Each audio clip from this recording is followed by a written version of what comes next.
Fellow Americans, let's take a first look into the next feature arc of the Elemental Voices series, The Elemental Guardian, where we dive deeper into the fear every parent carries when sending their children to school.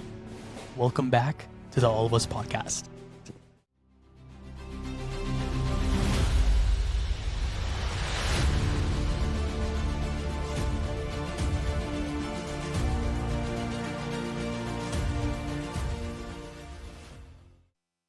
Hello, I'm Nathaniel Tavares, your podcast host and school shooting survivor.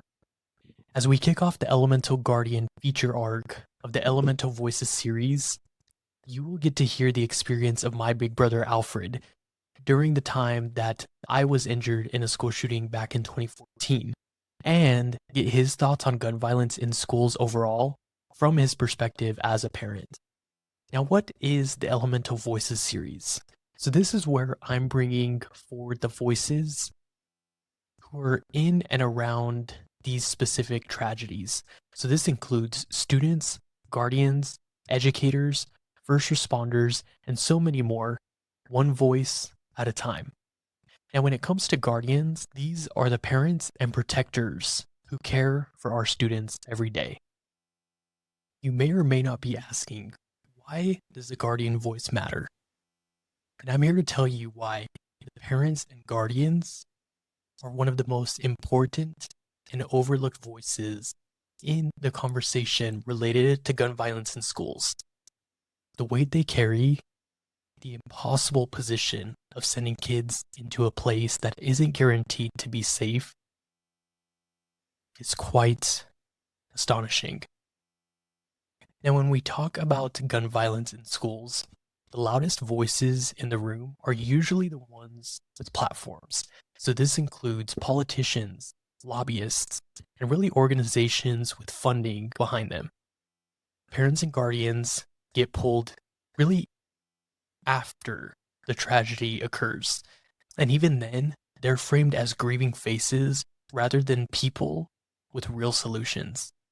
So their input doesn't fit neatly into a news cycle or even a political talking point, so it gets flattened or skipped entirely.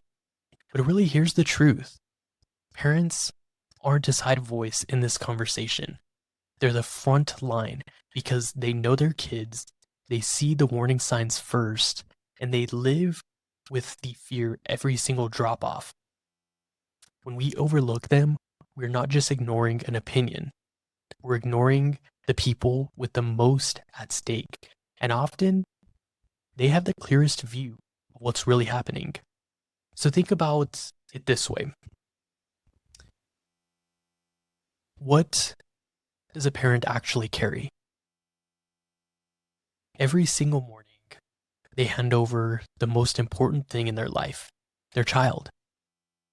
And they send them somewhere they have no control over, trusting that they'll come home. That trust isn't a choice. It's a leap of faith they're forced to take 5 days a week because the alternative really isn't an alternative. And that's the impossible position. They can pack the lunch, say the prayer, wave from the driveway, and then the second the door closes, it's all out of their hands. They carry the weight of a fear no parent should have to name, while holding on to a hope they can't afford to lose. That's not a side note in this conversation. That's really the heartbeat of it. So when parents speak, we don't just listen out of sympathy. We listen because no one on earth has more skin in the game. Like I touched on earlier, the next episode you will get to hear from my big brother Alfred, where he shares what this reality feels like from inside my own family, especially to see what thoughts were running through his mind when seeing me all bandaged up for the first time right out of a 12+ hour surgery. My brother's perspective will be the episode that covers the guardian voice from my personal story. Now down the road, there will be 2 other episodes which bring out a voice of a directly affected guardian whose child was either injured or unfortunately lost their life as a result of a school shooting, with the final episode coming from an expert guardian to close out the feature arc. And that brings us to the end of today's episode. As always, we continue to have so much in store for all of you. Before you go, please do me a favor. If this conversation meant something to you, go back and catch the previous episodes on YouTube and Spotify podcasts. There's a whole entire library waiting there just for you. If you'd like to go deeper, you can grab a copy of my book on Amazon. Link is in the description below. And if you want to learn more about my speaking and the programs I bring into schools, head to my website to book a free discovery call.